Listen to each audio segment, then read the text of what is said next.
तो hello dear student, हमारे सच्चिदानंद learning channel में सभी विद्यार्थियों का स्वागत है। इस वीडियो में हम लोग कक्षा 12वीं का जो रसायन विज्ञान यूपी बोर्ड का पेपर हुआ है हाफ ईयरली 2023-24 इस पेपर को आइए चेक करते हैं। निश्चित तौर पर बहुत ही इंपॉर्टेंट पेपर है और इसमें से जो क्वेश्चन आए हुए हैं ये निश्चित तौर पर आपके यूपी बोर्ड एग्जामिनेशन 2024 में भी देखने को मिलेगा। तो पूरा जो प्रश्न पत्र है ये 70 अंक का है और 3 घंटा 15 मिनट समय है। निर्धारित समय के अंतर्गत प्रत्येक प्रश्न को करना है। सभी प्रश्न अनिवार्य हैं, उनके जो अंक हैं उनके सम्मुख दिए गए हैं। तो पहला जो प्रश्न है यहाँ से 4 विकल्प दिए गए, 4 विकल्प में एक विकल्प आपका सही होगा। सही विकल्प का चयन कीजिए। देखिए दिया है क का, पहले का क 10% द्रव्यमान प्रतिशत वाले ग्लूकोज 200 ग्राम बिलियन में ग्लूकोज की मात्रा होगी। 4 विकल्प दिया गया है। देखिए कैसे ज्ञात करें। बिलियन का जो मात्रा दिया गया है 200 ग्राम है। ग्लूकोज की मात्रा ज्ञात करनी है तो कैसे ज्ञात करेंगे, जबकि उसकी प्रतिशत मात्रा यहाँ पे दी गई है। तो ग्लूकोज की प्रतिशत मात्रा है तो उसका फार्मूला अपनाइए। ग्लूकोज की प्रतिशत मात्रा बराबर क्या हो जाएगा, ग्लूकोज की मात्रा बटे टोटल बिलियन की का मात्रा गुणित 100 कर देंगे। अब इसमें जनरली हम सिंपल सा मान रख देंगे। चूँकि ग्लूकोज की मात्रा 10% दिया है, ग्लूकोज की प्रतिशतता 10 है और ग्लूकोज की मात्रा को हमने क्या मान लिया, x मान लिया, बटे टोटल बिलियन की मात्रा 200 गुणित 100। अब त्रिय गुणा करके हल कर रहे हैं तो x की वैल्यू 20 ग्राम आ रहा है, अर्थात थर्ड विकल्प इसमें राइट हो जाएगा 20 ग्राम। अब क्वेश्चन नंबर दूसरा देखिए। दूसरा क्या है कि प्रथम कोटि की एक अभिक्रिया के लिए वेग स्थिरांक k की वैल्यू यहाँ पर दिया है, वेग स्थिरांक, और इस अभिक्रिया की हाफ अर्ध आयु पूछ रहा है, अर्ध आयु है। तो इस क्वेश्चन में वेग स्थिरांक दिया गया है यानी कि k की वैल्यू, अर्ध आयु t हाफ बराबर क्या होगा 0.693 बटे k होता है। उस फार्मूले में हमें मान सिंपल सा रखना है। तो t हाफ बराबर 0.693 बाई k होता है, फार्मूला है। जब इसमें हम मान रखेंगे k की वैल्यू सिर्फ दिया गया है 2 गुणित 10 की पावर -3, जब इसमें हम भाग दे रहे हैं 0.693 में तो हमारे सामने 3.465 इंटू 10 के पावर 2 सेकेंड ये आ रहा है, अर्थात इसमें जो सेकेंड वाला विकल्प है ये आपका राइट हो जाएगा। इसके बाद क्वेश्चन नंबर ग का देखिए। पहले का ग, निम्नलिखित में कौन सा क्षारक डीएनए में उपस्थित नहीं होता है। 4 विकल्प दिया गया है। देखिए जहाँ तक डीएनए का सवाल है तो डीएनए में कुल 4 क्षारक पाए जाते हैं, एडेनिन, थायमिन, साइटोसिन, ग्वानिन। 4 क्षारक होते हैं डीएनए में। एडेनिन थायमिन से हाइड्रोजन बंध द्वारा जुड़ा होता है और साइटोसिन क्या होता है, ग्वानिन से जुड़ा होता है। लेकिन इसमें जो विकल्प थर्ड वाला दिया गया है यूरेसिल, ये डीएनए में नहीं पाया जाता, बाकी से डीएनए में उपस्थित होता है, अर्थात जो विकल्प है तीसरा इसमें राइट हो जाएगा। अब पहले का घ, एनिलीन के ब्रोमीनन से प्राप्त होता है। देखिए जब एनिलीन का द्रव ब्रोमीन की उपस्थिति में अभिक्रिया कराते हैं 2,4,6 ट्राई ब्रोमो एनिलीन प्राप्त होता है। ये फोर्थ वाला विकल्प इसमें राइट हो जाएगा। अब ये एनिलीन का फार्मूला है C6H5NH2। एनिलीन के फार्मूले पर हम क्या क्रियान्वयन करेंगे, एक्वस यानी कि द्रव ब्रोमीन की अभिक्रिया 3Br2 हम ले रहे हैं। द्रव ब्रोमीन की अभिक्रिया कराते हैं तो यहाँ पे देख रही है ब्रोमीन यहाँ पर दूसरा कंडीशन पर लगेगा, यहाँ पे फोर्थ कंडीशन पर, यहाँ 6 कंडीशन साइड पर लग जाएगा। तो क्या होगा, यहाँ से नॉमेनक्लेचर करेंगे तो 2,4,6 ट्राई ब्रोमो एनिलीन प्राप्त होता है, प्लस ये चूँकि 3Br2 यूज किया गया है यानी कि 3Br तो यहाँ अटैच हो गया, बाकी जो 3Br है यहाँ से एक हाइड्रोजन रिप्लेस किया, एक हाइड्रोजन यहाँ से, एक हाइड्रोजन यहाँ से रिप्लेस किया, यानी कि 3HBr यहाँ से प्रोडक्ट आपका बन रहा है, अर्थात जो इसमें विकल्प फोर्थ है 2,4,6 ट्राइब्रोमो एनिलीन राइट हो जाएगा। पहले का अंग देखिए, गटरमन कॉख अभिक्रिया द्वारा बेंजीन बनाता है। देखिए गटरमन कोच अभिक्रिया की जब हम लोग क्रिया किसी बेंजीन पर कराते हैं तो बेंजिल्डिहाइड प्राप्त होता है, अर्थात इसमें जो सेकेंड वाला विकल्प है वो राइट हो जाएगा। देखिए यहाँ पर ये जो बेंजीन होता है, बेंजीन पर क्या कराते हैं, निर्जल एल्युमिनियम ट्राइक्लोराइड की उपस्थिति में कार्बन मोनोऑक्साइड और HCl से क्रिया कराते हैं सिंपल सा। तो क्या होता है, ये CO और H यानी कि CHO जा करके इससे अटैच हो जाएगा, ये बेंजल्डिहाइड प्रोडक्ट प्राप्त होगा। पहले का जो क्वेश्चन आया है, ल्यूकास अभिकर्मक के प्रयोग से क्या पहचाना जाता है। देखिए, ल्यूकास जो अभिकर्मक होता है उसको हम लोग HCl और ZnCl2 जो प्रोडक्ट होते हैं HCl और ZnCl2, इसको हम लोग ल्यूकास रिजेंट बोलते हैं। इसका प्रयोग एल्कोहलों की डिग्रियों की पहचान के लिए किया जाता है कि 1 डिग्री है कि 2 डिग्री है या फिर 3 डिग्री है, इनकी पहचान के लिए होता है। ये हमारा जो प्रोडक्ट है ल्यूकास रिजेंट होता है ये, ठीक। तो इससे एल्कोहल की पहचान की जाती है। 4th वाला विकल्प इसमें राइट होगा। प्रश्न संख्या अब दूसरा का क देखिए क्या दिया गया है। 0 अंश सेल्सियस पर 0.45 ग्राम ग्लूकोज को 250 मिली जल में घोल करके विलयन बनाया जा रहा है, तो इसका परासरण दाब क्या होगा। आर की वैल्यू यहाँ पर 0.0821 लीटर वायुमंडल पर डिग्री मोल दिया गया है। तो आर की वैल्यू यहाँ पर दिया गया है। परासरण दाब पी की वैल्यू पूछ रहा है, तो परासरण दाब पी बराबर होता है CRT, करेक्ट। अब उसमें टी की भी वैल्यू हमें पता है, चूँकि अंश सेल्सियस को फ़ारेनहाइट में केल्विन में बदलेंगे तो उसमें 273 जोड़ेंगे। तो इसको इस तरह से हम लगाते हैं। सबसे पहले T 0 अंश सेल्सियस 273 जोड़ेंगे तो केल्विन में कन्वर्ट होगा। इसके बाद R की वैल्यू दिया है और W जो विलेय की मात्रा है, उसकी ग्लूकोज की जो मात्रा है 0.45 ऑलरेडी दे रखा है। अब हमें आयतन भी दिया है 250 मिली। अब आयतन को हमें क्या करना है, आयतन को हमें लीटर में बदलने के लिए 1000 का भाग देना होगा, तो 0.25 लीटर आएगा। अब ग्लूकोज का मोलर द्रव्यमान निकालेंगे। मोलर द्रव्यमान कैसे निकालते हैं, उसका जो फार्मूला होता है C6H12O6, और उसमें परमाणु भारों का गुणा करते चले जाते हैं। जैसे कार्बन है, कार्बन 6 12 × 72 प्लस 12 कम 12 16 × 96, टोटल 180 आ गया मोलर द्रव्यमान। अब हम क्या करेंगे, यहाँ से परासरण दाब का जो फार्मूला है P बराबर CRT। C क्या है, C को हम सांद्रता बोलते हैं, C को सांद्रता बोलते हैं। सांद्रता C बराबर N/V होता है। N क्या है, मोलों की संख्या है, और V क्या है, आयतन होता है, ठीक। तो यहाँ पर अच्छा N जो होता है, N मोलों की संख्या, N बराबर क्या होता है, W/M होता है। W विलेय की मात्रा, M क्या है, मोलर द्रव्यमान। तो सबकी वैल्यू इसमें हम पुट अप करते हैं। C बराबर क्या हो जाएगा, N/V, यहाँ से N/V into R into T। अब n को हम ऐसे लिख सकते हैं, n बराबर W/M लिख सकते हैं। n के स्थान पे W/M सिंपल सामने कर दिया, चूंकि v नीचे है तो v रखा गया, R इंटू टी। अब यहाँ से सबकी वैल्यू को रखा जा रहा है। यहाँ पे देखिए W की मात्रा यानी कि विलेय की मात्रा ग्लूकोज का 0.045 दिया है, और बटे m मतलब मोलर द्रव्यमान जो हमने 180 निकाला गया है, और चूँकि आयतन को लीटर में यहाँ पर कन्वर्ट करके 0.25 लीटर कन्वर्ट बदला गया था, तो आयतन 0.25 होगा। और R की वैल्यू दिया है, T की वैल्यू, सबका मल्टीप्लाई करने पर यहाँ पर 0.224 बार आ रहा है परासरण दाब की वैल्यू। क्वेश्चन नंबर दूसरे का जो ख वाला क्वेश्चन है, देखिए क्या दिया गया है कि निम्न अभिक्रिया वाले सेल का मानक विद्युत वाहक बल ज्ञात करना है। अर्थात इसमें केवल हमसे मानक इलेक्ट्रोड विभव की वैल्यू पूछ रहा है जो E0 होता है। अब ये फार्मूला यहाँ से जो दिया गया है, रिएक्शन जिंक जो है सिल्वर से क्रिया करता है, एक्वस सिल्वर से, और जिंक 2 पॉजिटिव आयन बदलता है प्लस 2 Ag। अब यहाँ पे जो है कैथोड और एनोड के लिए E0 की वैल्यू दिया गया है अलग अलग। जिंक के लिए E0 की वैल्यू -0.76 वोल्ट, और Ag के लिए दिया है +0.80 वोल्ट। तो ये जो दिया गया अभिक्रिया है, जिंक जा रहा है Zn 2 पॉजिटिव में, और सिल्वर पॉजिटिव आयन ये 2 Ag में कन्वर्ट हो रहा है। तो जिंक Zn 2 पॉजिटिव बना रहा है, यानी कि ऑक्सीडेशन हो रहा है, चूँकि इलेक्ट्रॉन को ये रिलीज कर रहा है। और जो सिल्वर है, एक इलेक्ट्रॉन यहाँ से लेकर के आयन जो है ये सॉलिड में कन्वर्ट हो रहा है, 2 Ag में कन्वर्ट हो रहा है। इसका मतलब इसका रिडक्शन हो रहा है, ये अपचयन हो रहा है। कैथोड पर होने वाली क्रिया है। ऑक्सीडेशन हमेशा एनोड पर होती है और रिडक्शन हमेशा कैथोड पर होती है। तो इसके लिए वोल्टता भी दिया है इन लोगों का।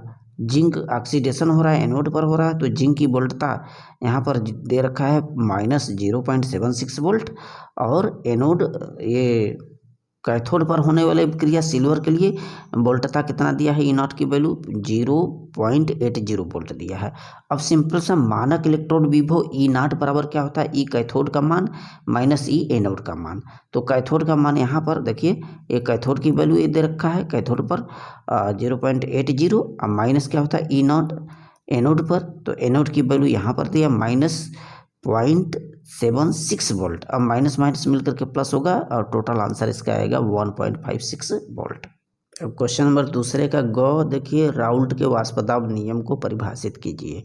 तो राउल्ट जो वैज्ञानिक थे उन्होंने क्या बताया, उनके अनुसार किसी विलायक में जब अवाष्पशील विलेय मिलाया जाता है तो अवाष्पशील विलेय मिलाने पर विलयन के वाष्पदाब का जो अपेक्षिक अवनमन है उसमें उपस्थित विलेय के मोल प्रभाज के बराबर होता है। वाष्पदाब का जो अपेक्षिक अवनमन है मोल प्रभाज के बराबर होता है, यही राउल्ट ने अपना नियम दिया था। देखिए वाष्पदाब का जो अपेक्षिक अवनमन है ये P0 माइनस PS, PS क्या है, विलयन का वाष्पदाब है, P0 विलायक का वाष्पदाब है और P0 नीचे हो जाएगा चूंकि अपेक्षिक मान निकालेंगे। तो अब ये मोल प्रभाज क्या होता है, विलेय के मोल अब बटे विलेय और विलायक के जो कैपिटल एन दिख रहे हैं विलायक का है, स्मॉल एन विलेय के मोलों की संख्या है। तो विलेय और विलेय तथा विलायक के मोलों की संख्या के अनुपात को मोल प्रभाज या मूलांश कहा जाता है।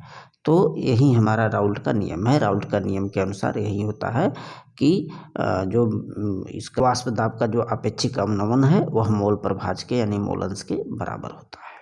प्रश्न दूसरे का जो घ वाला क्वेश्चन है, देखिए संक्रमण तत्व क्या है पूछा है। देखिए डी ब्लॉक के तत्वों को संक्रमण तत्व कहा जाता है। अब चूंकि जो डी ब्लॉक के तत्व होते हैं आवर्त सारणी में एस और पी ब्लॉक के जस्ट बीच में होते हैं, अतः उनको संक्रमण तत्व कहा जाता है। और जो डी ब्लॉक के एलिमेंट होते हैं उनकी जो इलेक्ट्रॉनिक विन्यास होती है उसमें क्या होता है कि NS में भी इलेक्ट्रॉन कूदते हैं और N-1 डी उपकोष में भी इलेक्ट्रॉन प्रवेश करते हैं। इसको आपको देख लेना है।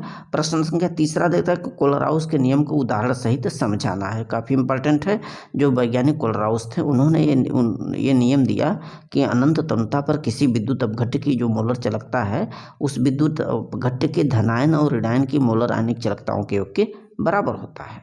जैसे NaCl की मोलर चालकता निकालेंगे तो NaCl का क्या होगा, Na यानी कि इसके जो आयन है धनायन यानी कि Na पॉजिटिव और ऋणायन यानी कि Cl निगेटिव आयनों के जो मोलर चालकता है मोलर कनेक्टिविटी है इसी के योग के बराबर होता है टोटल विद्युत अपघट्य विलयन की मोलर चालकता यानी कि NaCl की। क्वेश्चन नंबर तीसरे का जो ख वाला क्वेश्चन है, देखिए उल्टज फिटिंग अभिक्रिया क्या है, रासायनिक समीकरण लिखिए। तो क्या होता है कि उल्टज फिटिंग अभिक्रिया में शुष्क ईथर की प्रेजेंटेशन में शुष्क ईथर की उपस्थिति में हेलोएरिन की अभिक्रिया हेलोएल्केन से कराते हैं। एक इसमें हेलोएरिन लेंगे और एक हेलोएल्कीन लेंगे। इनकी अभिक्रिया हम सोडियम धातु से शुष्क ईथर की उपस्थिति में कराते हैं तो हमें देखिए एल्किल एरिन प्राप्त होता है। इस अभिक्रिया को उल्टज फिटिंग अभिक्रिया कहते हैं। जैसे इसमें देखेंगे यहाँ पर हेलोएरिन लिया गया है यानी कि क्लोरोबेंजीन लिया गया है और यहाँ पर हेलोएल्कीन यानी कि क्लोरोमेथेन लिया गया है। इसकी अभिक्रिया सोडियम धातु 2Na से करा रहे हैं। ठीक, तो एक Cl यहाँ एक Cl यहाँ यानी कि 2NaCl आपका निकल जाएगा शुष्क ईथर की उपस्थिति में और जो प्रोडक्ट बनाएगा जो CH3 है जाकर के यहाँ बेंजीन से अटैच हो जाएगा यानी कि एल्किल एरिन बनाया, इसको टॉलुइन भी बोलते हैं। इस प्रकार की अभिक्रिया को उल्टज फिटिंग अभिक्रिया कहा जाता है। अब प्रश्न संख्या तीसरे का ग वाला क्वेश्चन देखें। दिया है कि सल्फ्यूरिक अम्ल का एक जो नमूना है 94% W/V, W बने उसकी मात्रा, अभी बने उसका आयतन और उसका जो घनत्व है 1.84 ग्राम पर लीटर है। इस विलयन की मोललता का परिकलन करना है। तो मोललता बराबर विलेय के मोलों की संख्या बटे विलायक का भार किलोग्राम में होता है। तो इसमें हम क्या करेंगे, 94% जो दिया गया है इसमें हम जो है विलयन का जो है द्रव्यमान निकालते हैं। चूँकि इसमें आयतन भी दिया, द्रव्यमान बराबर आयतन गुणित घनत्व होता है। पूरे विलयन का जब द्रव्यमान हम निकालेंगे तो विलायक का भार मालूम हो जाएगा। विलायक के भार को किलोग्राम में कन्वर्ट करते हैं, फिर मोललता के फार्मूले में मान रखते हैं।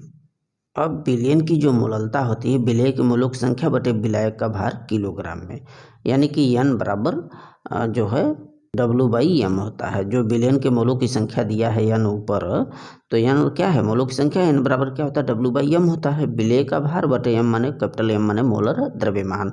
तो यहाँ पर जो सल्फ्यूरिक अम्ल का नमूना 94 W/V लिखा है, उसका मतलब ये है कि जो H2SO4 है उसकी जो मात्रा W है, विलेय की मात्रा 94 ग्राम है, और V का मतलब आयतन।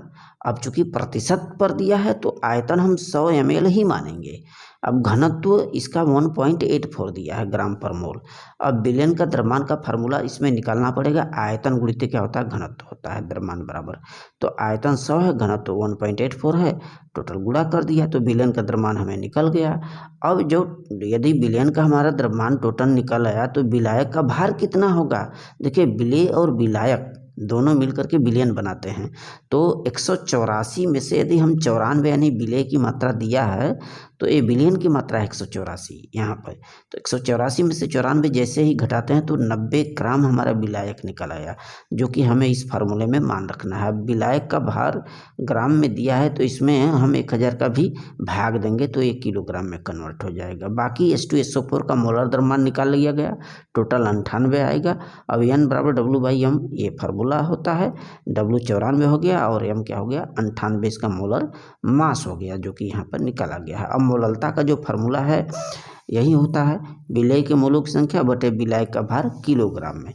तो वही चीज़ है, विलेय के मोलों की संख्या ये निकला, अब बटे विलायक का भार जो 90 है, किलोग्राम में बदलने के लिए 1000 का यहाँ पे गुणा भाग दिया जा रहा है। अब इसको जो है सॉल्व करने पर 10.653 मोलल इसका आंसर आएगा। प्रश्न संख्या तीसरा का जो घ वाला दिया है, लिगेंड क्या है उदाहरण देकर के समझाना है। देखिए किसी भी जो हमारा उपसंयोजक यौगिक होता है उसमें केंद्रीय धातु से जुड़े हुए दाता परमाणुओं की संख्या, आयन, उदासीन अणु, उसी को हम लोग लिगेंड बोलते हैं। अब हमारा ये लिगेंड है टेट्राएमीन जो है निकिल सेकेंड क्लोराइड, ये हमारा क्या है, एक उपसंयोजक यौगिक है जिसमें ये जो अमोनिया है, चूँकि ये केंद्रीय धातु निकिल है, अब अमोनिया ये न्यूट्रल एटम है। अब ये उदासीन परमाणु हैं या कोई भी परमाणु हो केंद्रीय धातु से जुड़े हुए हैं तो यही हमारे क्या होते हैं, लिगेंड कहलाते हैं। तो केंद्रीय धातु से जुड़े हुए दाता परमाणुओं की संख्या, उदासीन परमाणुओं की संख्या, ये हमारे क्या होते हैं, लिगेंड। तो 1 2 3 4 यहाँ पे क्या है, लिगेंड है। अब प्रश्न संख्या जो 4 का क दिया है, ल्यूकास परीक्षण क्या है, यह क्यों किया जाता है। देखिए HCl प्लस जिंक क्लोराइड, इसके मिश्रण को ल्यूकास रिजेंट बोला जाता है। और ल्यूकास जो अभिकर्मक है इसका जो परीक्षण होता है एल्कोहलों के डिग्रियों की पहचान के लिए किया जाता है। एल्कोहल 1 डिग्री है कि 2 डिग्री है कि 3 डिग्री है। अब होता क्या है, जैसे ही हम किसी 3 डिग्री एल्कोहल में ल्यूकास रिजेंट मिलाते हैं तो वहाँ पे तुरंत जो विलयन होता है धुंधलापन रूप बना लेता है, यानी कि टर्बिडिटी उत्पन्न हो जाती है विदिन अ सेकेंड, 1 सेकेंड के अंदर। जबकि 2 डिग्री एल्कोहल में धुंधलापन 3 से 5 मिनट के बाद होता है। जबकि 1 डिग्री एल्कोहल में ल्यूकास रिजेंट डालते हैं तो ये एट रूम टेम्परेचर कोई भी जो है वहाँ पे टर्बिडिटी उत्पन्न नहीं होती। बहुत ही महत्वपूर्ण क्वेश्चन है, कई बार यूपी बोर्ड एग्जाम में भी आ चुका है। तो HCl और जिंक क्लोराइड का मिश्रण ही हमारा क्या होता है, ल्यूकास रिजेंट होता है। अब एल्कोहलों की पहचान के लिए होता है। अब क्या होता है कि एल्कोहल जो 3 डिग्री एल्कोहल है, देखिए OH समूह, OH जिस कार्बन से अटैच होगा उसके आसपास कोई 3 कार्बन है तो 3 डिग्री एल्कोहल है। अब इस 3 डिग्री एल्कोहल पर जब हमें ल्यूकास रिजेंट की अभिक्रिया कराते हैं तो यहाँ पर 3 डिग्री एल्किल हैलाइड बना लेता है और तुरंत ही टर्बिडिटी आ जाता है। अब वही 2 डिग्री एल्किल हैलाइड यहाँ पर बनाएगा, लेकिन यहाँ पे टर्बिडिटी क्या होता है, 3 से 5 मिनट के बाद आता है। ठीक है, वहीं 1 डिग्री एल्कोहल में जब इसका उपयोग करते हैं तो कोई भी रिएक्शन या कोई अभिक्रिया ये नहीं देता और कोई भी धुंधलापन नहीं आता है, बल्कि इसको जब हीट करवाते हैं तब जा कर के जो है इसमें कोई टर्बिडिटी उत्पन्न होती है। क्वेश्चन नंबर देखिए 4 का ख, अभिक्रिया की आणविकता और कोटि में अंतर पूछ रहा, बहुत ही इंपॉर्टेंट क्वेश्चन। देखिए अभिक्रिया की जो आणविकता होती है उसमें भाग लेने वाले अभिकारक अणुओं की संख्या होती है, जबकि अभिक्रिया की जो कोटि होती है उसमें जो अभिकारक भाग लेते हैं उनकी सांद्रता के घातांकों के योग को हम लोग कोटि कहते हैं। ठीक है, अभिक्रिया की जो आणविकता होती है वो पूर्णांक में होती है और अपक्रिया की कोटि भिन्न भिन्न हो सकती है। और जो अपक्रिया की आणविकता होती है कभी शून्य नहीं होती, जबकि जो कोटि होती है वो शून्य भी हो सकती है, भिन्न भी हो सकती है। और अपक्रिया की आणविकता किसी पूर्णांक में होती है, जैसे अमोनियम नाइट्राइट यहाँ पर अपक्रिया करा तो ये पूर्णांक एक जो मात्रा है ये अपक्रिया की आणविकता कराती है, एक पूर्णांक में है। ठीक, तो इस तरह से अपक्रिया की आणविकता और कोटि में अंतर होता है। प्रश्न संख्या 4 का जो ग वाला क्वेश्चन है आईपीएससी नामनक्लेचर लिखने के लिए आया हुआ है। देखिए उपसंयोजक यौगिक वाला जो चैप्टर है केमिस्ट्री पार्ट 1 का 12th का। तो यहाँ पे चूँकि ये जो पोटेशियम है और ये जो कॉपर है, अब धनायनों और ऋणायनों पर देखिए डिपेंड होता है। चूँकि यदि कोष्टक के पहले यदि धनायन आ जाता है तो सबसे पहले धनायनों का नामनक्लेचर करते हैं, इसके बाद ही ऋणायन का नामनक्लेचर करते हैं।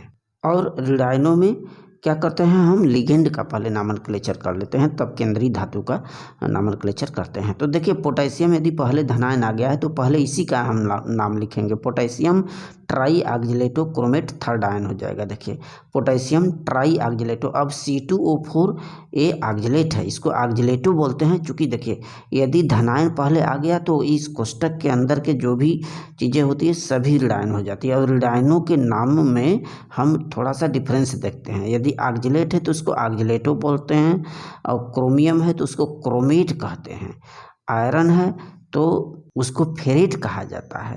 तो यहाँ पर नामनक्लेचर का potassium try oxalato chromate third.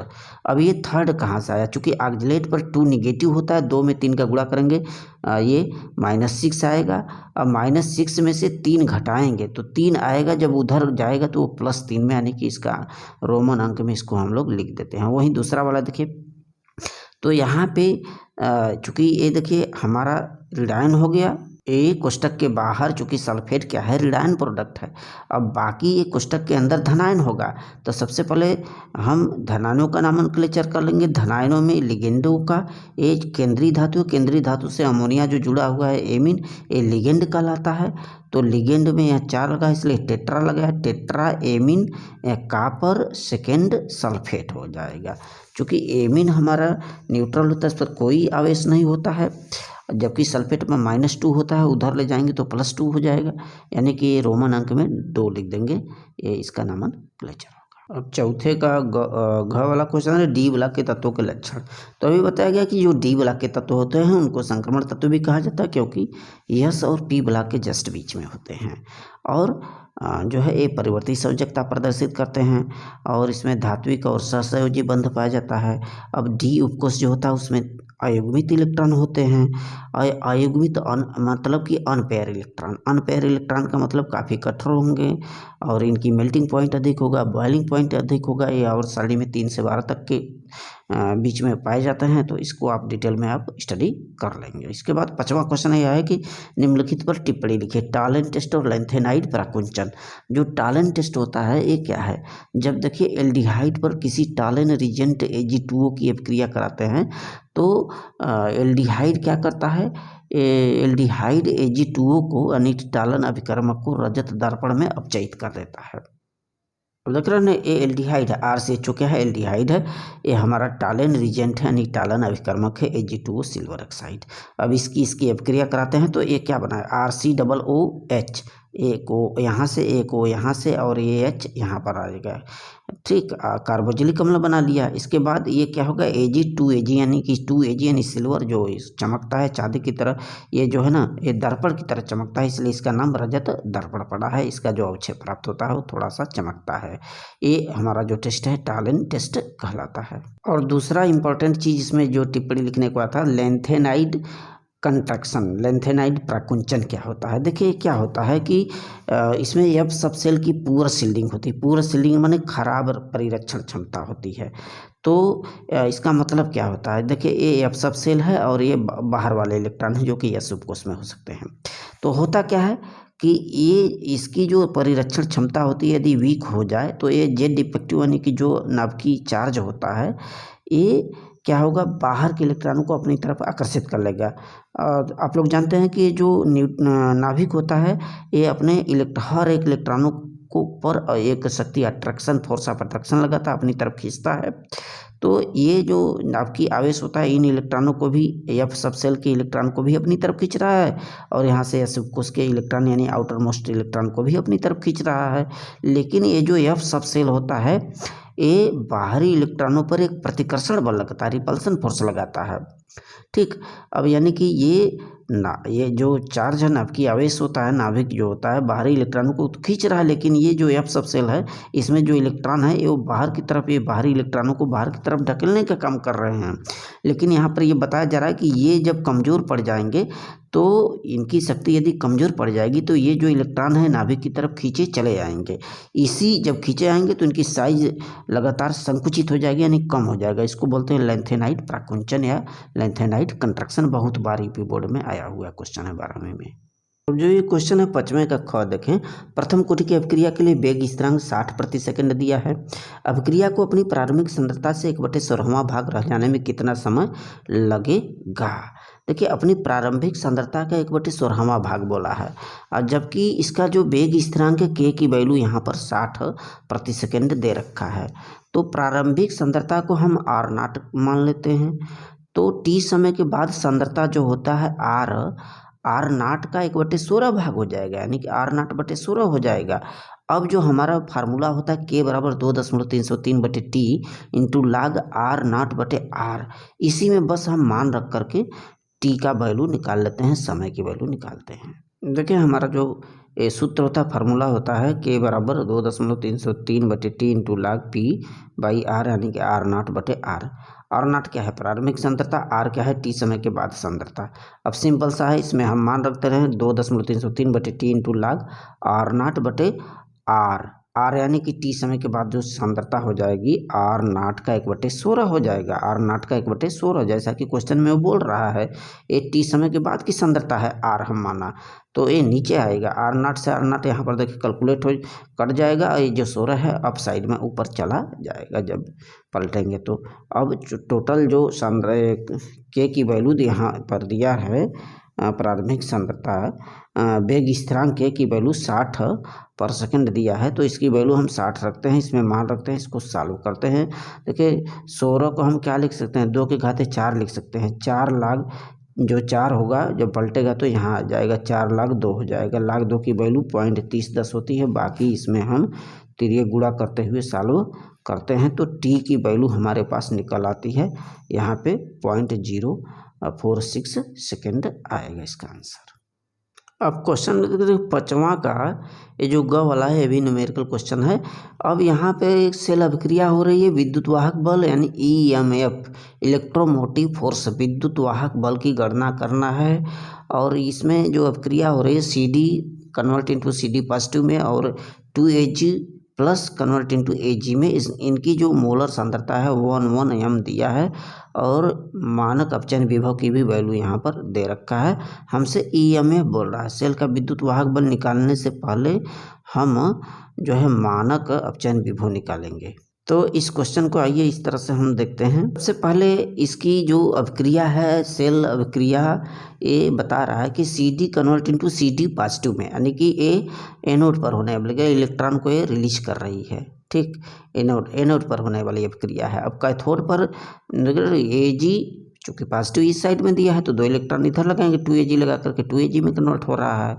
तो ये कन्फर्म हो गया कि कौन कैथोड पर हो रहा है, कौन एनोड पर। ये ऊपर वाला ये कैथोड पर है और ये क्या है, ये जो है एनोड पर होता है और ये जो 2Ag है ये कैथोड पर होने वाली अभिक्रिया है। अब यहाँ पर हम क्या करेंगे, सेल का जो मानक इलेक्ट्रोड विभव होता है E0 सेल बराबर क्या होता है, E0 कैथोड का माइनस E0 एनोड का। अब ये वैल्यू हमें दिया है कैथोड का और एनोड की वैल्यू यहाँ पर हमें दे रखा है क्वेश्चन में। तो इसकी वैल्यू 0.8 दिया है 80 और इसकी वैल्यू -0.40 दे रखा है। तो ये हम जब माइनस माइनस कैलकुलेट करेंगे तो प्लस हो जाएगा, 1.2 वोल्ट आएगा। अब सेल का विद्युत वाहक बल की जो फार्मूला होती है ई सेल का विद्युत वाहक बल ई सेल बराबर क्या होता है, E0 -0.0591/n into log p/r। p क्या है प्रोडक्ट की सांद्रता, r क्या है रिएक्टेंट की सांद्रता। अब इसमें सिंपल सा हम क्या रखते हैं, मान रख देते हैं। E0 की वैल्यू जो हमने निकाला है माइनस ये चूँकि एन क्या है, आयनों की संख्या है, यहाँ पर आयन मतलब कि Ag हो चाहे कैडमियम हो, उस पर 2 आयन दिखा रहा है तो इसकी वैल्यू 2 रखेंगे।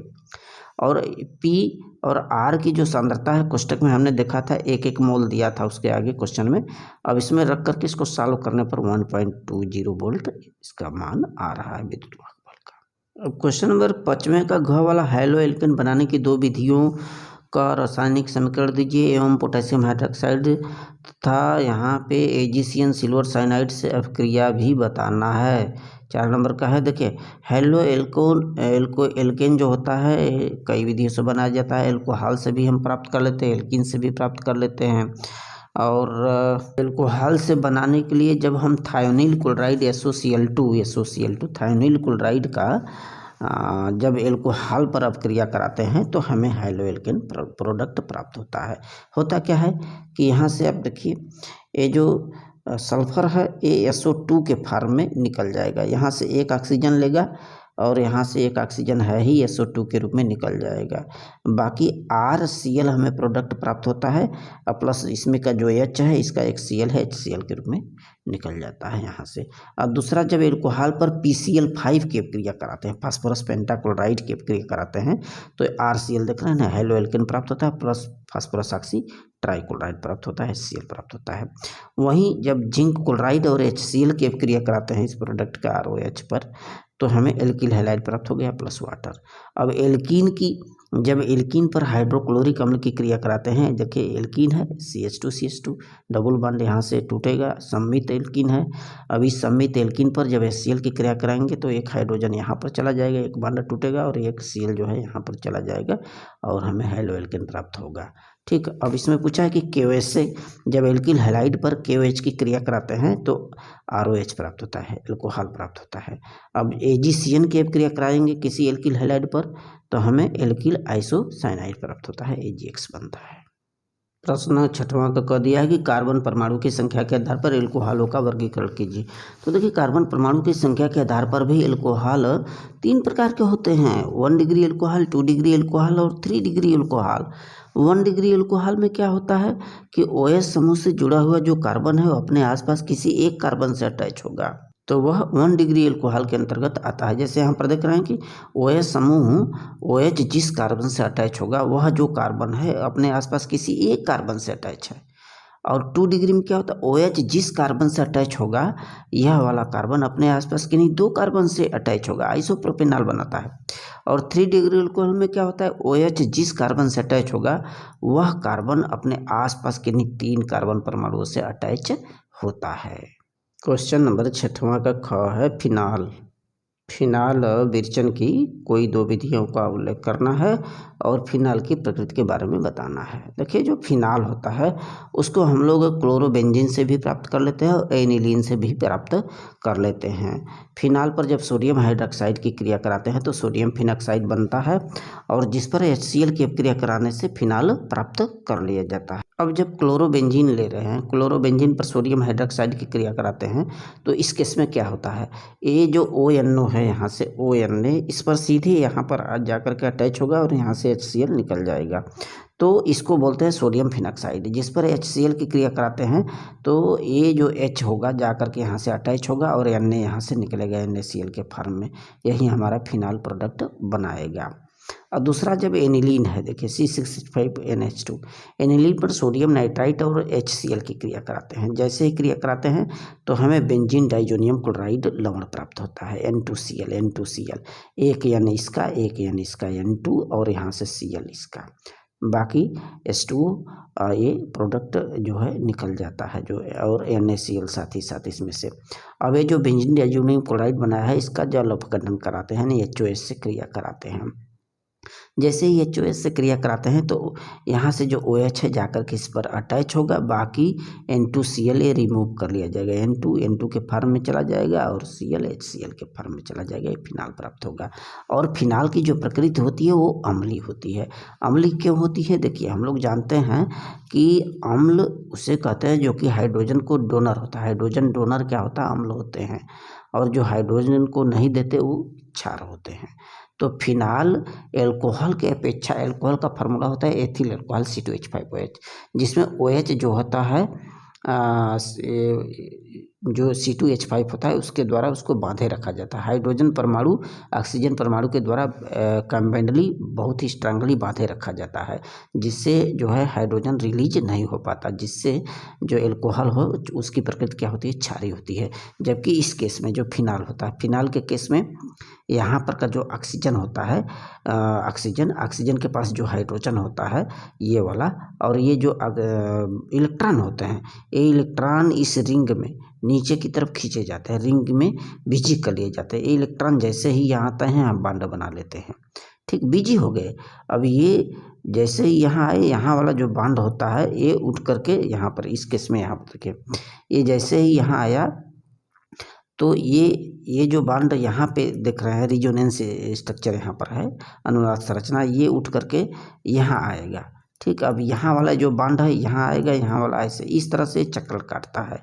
तो इसको क्या होता है, जब ये जो इलेक्ट्रॉन होता है जिसकी शक्ति क्या होती है, हाइड्रोजन को अपनी तरफ खींचने की शक्ति होती है, ये जो इलेक्ट्रॉन है, लेकिन इस इलेक्ट्रॉन को जब इस घेरे में नीचे कर लिया जा रहा है, खींच लिया जा रहा है, तो ये जो हाइड्रोजन है इसके पास तो आसानी से बहुत समय है बाहर जाने के लिए, अर्थात हम कह सकते हैं कि जो फिनाल है इसकी प्रकृति क्या होती है, अम्लीय होती है। अब क्वेश्चन नंबर 7 देखिए, कार्बोहाइड्रेट को परिभाषित करिए और वर्गीकरण कीजिए। ये सभी क्वेश्चन कई बार यूपी बोर्ड में रिपीटिंग क्वेश्चन आए हुए हैं, हाँ ईयरली में भी आया है, बहुत ही महत्वपूर्ण। देखिए कार्बोहाइड्रेट, कार्बन, हाइड्रोजन और ऑक्सीजन से बने हुए यौगिक को कार्बोहाइड्रेट कहते हैं। अर्थात जब इसके परिभाषा की बात करेंगे तो क्या होगा कि ऐसे पॉलीहाइड्रॉक्सी यौगिक जिनमें एल्डिहाइड या कीटोनिक समूह होते हैं उन्हें कार्बोहाइड्रेट कहा जाता है। कार्बोहाइड्रेट जो होता है ये 3 वर्गों में वर्गीकृत किया जा सकता है, मोनोसैकेराइड, ओलिगोसैकेराइड और पॉलीसैकेराइड। मोनोसैकेराइड क्या होता है, ऐसे पॉलीहाइड्रॉक्सी यौगिक एल्डिहाइड या कीटोन जिनका जल अपघटन कराने पर उसको और छोटे छोटे अणु में हम नहीं तोड़ सकते, वो मोनोसैकेराइड में आता है, जैसे ग्लूकोज है, फ्रक्टोज है, राइबोस है। लेकिन ओलिगोसैकेराइड की यदि बात करेंगे तो ऐसे कार्बोहाइड्रेट जो 2 से लेकर के 10 तक मोनोसैकेराइड के अणु देते हैं, जैसे सुक्रोज है, लैक्टोज है, डाइसैकेराइड्स है, ये जो है ओलिगोसैकेराइड्स में आता है। और तीसरा होता है पॉलीसैकेराइड्स। तो ऐसे कार्बोहाइड्रेट जो जल अपघटन करने के पश्चात क्या होता है, 10 से अधिक अर्थात बड़ी संख्या में मोनोसैकेराइड्स के अणु देते हैं, उन्हें पॉलीसैकेराइड्स कहा जाता है। जैसे सेलुलोस है, स्टार्च है, ग्लाइकोजन है, इसको आप देख लेंगे। इसके बाद ख वाला क्वेश्चन दिया है कि निम्नलिखित पर टिप्पणी लिखे, कैनिजारो अपक्रिया, बी कार्बोक्जिलेशन, रोजनमुंड अपक्रिया, इटार्ड अपक्रिया, राइमर टीमन अपक्रिया। बहुत ही महत्वपूर्ण। देखिए कैनिजारो अपक्रिया क्या होती है, ऐसी अपक्रिया जिसमें एल्डिहाइड के 2 अणु जिनमें अल्फा हाइड्रोजन परमाणु नहीं होते हैं उनको NaOH या KOH, सोडियम हाइड्रोक्साइड या पोटेशियम हाइड्रोक्साइड से जब अपक्रिया कराया जाता है तो एल्कोहल तथा कार्बोक्जिलिक अम्ल के लवण बनते हैं। इस अपक्रिया को क्या बोलते हैं, कैनिजारो अपक्रिया कहा जाता है। जैसे कि यहाँ पर आप देख रहे हैं कि एल्डिहाइड लिया गया है, HCHO एल्डिहाइड है और इसका 2 अणु लिया गया है, इसमें अल्फा हाइड्रोजन परमाणु नहीं। अल्फा हाइड्रोजन परमाणु क्या है, देखिए कोई भी क्रियात्मक समूह, यहाँ पर CHO हो, OH हो, जो भी क्रियात्मक समूह है, इस क्रियात्मक समूह से जुड़ा हुआ जो कार्बन होगा अल्फा कार्बन और उससे जुड़ा हुआ हाइड्रोजन होगा अल्फा हाइड्रोजन होगा। तो इसमें ये CHO से कोई और कार्बन नहीं अटैच है, यानी कि ये अल्फा हाइड्रोजन परमाणु इसके पास है ही नहीं। जब कार्बन नहीं है तो अल्फा हाइड्रोजन परमाणु भी नहीं हुए। तो क्रियात्मक समूह से एक कार्बन जरूर होना चाहिए इसके पास, तभी उसको हम बोलेंगे कि अल्फा हाइड्रोजन या अल्फा कार्बन। तो ये ऐसे एल्डिहाइड जिनके पास अल्फा हाइड्रोजन परमाणु नहीं है, सोडियम हाइड्रोक्साइड या पोटेशियम हाइड्रोक्साइड से क्रिया कराने पर कार्बोक्जिलिक अम्ल का लवण बना देते हैं। HCOONA, यहाँ पर वो है, यहाँ पर वो है, Na यहाँ के पास है ही, अब प्लस क्या बनाएगा, इसके पास 2 मॉलिक्यूल हैं तो CH3OH, यहाँ पर OH है, आराम से बना लेगा। जब इसको आप देखेंगे तो मेथिल अल्कोहल बना लिया। ये जो अपक्रिया है कैनिजारो अपक्रिया कहलाती है। दूसरा पूछा था बी कार्बोक्जिलेशन। बी कार्बोक्जिलेशन क्या होता है कि जब लवण को सोडा लाइम NaOH और CaO को बोलते हैं, ये देखिए कार्बोक्जिलिक अम्ल का लवण है, इस सोडा लाइम के साथ क्रिया कराते हैं तो कार्बोक्जिलिक अम्ल के लवण में से कार्बन डाइऑक्साइड क्या होता है, रिलीज होता है, बाहर निकलता है। जैसे यहाँ पर Na2CO3 के फॉर्म में निकल रहा है और यहाँ पर CH3 एक H इसका यहाँ से बचा हुआ है, ये हाइड्रोकार्बन यानी एल्केन प्राप्त होता है। ये अपक्रिया क्या होती है, बी कार्बोक्जिलेशन अपक्रिया कहलाती है। और तीसरा इसमें देखिए रोजेनमुंड अपक्रिया क्या कहलाती है, एसिल क्लोराइड या एसिल क्लोराइड का हम अपचयन कराते हैं किसकी उपस्थिति में, BaSO4 और PD उत्प्रेरक की उपस्थिति में हाइड्रोजन द्वारा जब अपचयन करा जाता है तो हमें एस्टेल्डिहाइड प्राप्त होता है। जैसे CH3CHO यहाँ से एक जो हाइड्रोजन है इसके पास जाएगा और आराम से CHO बना लेगा, इसका Cl और एक H इसका HCl के रूप में निकल जाएगा। ये रोजेनमुंड अपक्रिया कहलाती है। अगला देखिए पूछा था इटाल्ड अपक्रिया। इटाल्ड अपक्रिया क्या होता है, टॉलुइन पर कार्बन डाइसल्फाइड CH2 विलयन में chromyl oxychloride chromyl chloride CrO2Cl2 ये प्रोडक्ट लेंगे।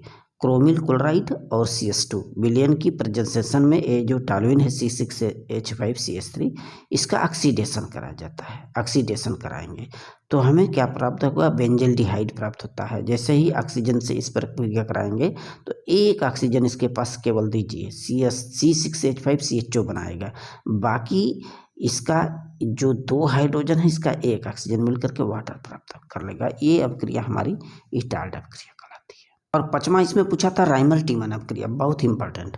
देखिए राइमल टीमन अपक्रिया में क्या होता है, जब फिनाल पर हम सोडियम हाइड्रोक्साइड और क्लोरोफॉर्म CHCl3 की अपक्रिया कराते हैं तो सैलिसिल एल्डिहाइड प्रोडक्ट प्राप्त होता है। देखिए C6H5OH और CHO ये सैलिसिल एल्डिहाइड प्राप्त होता है।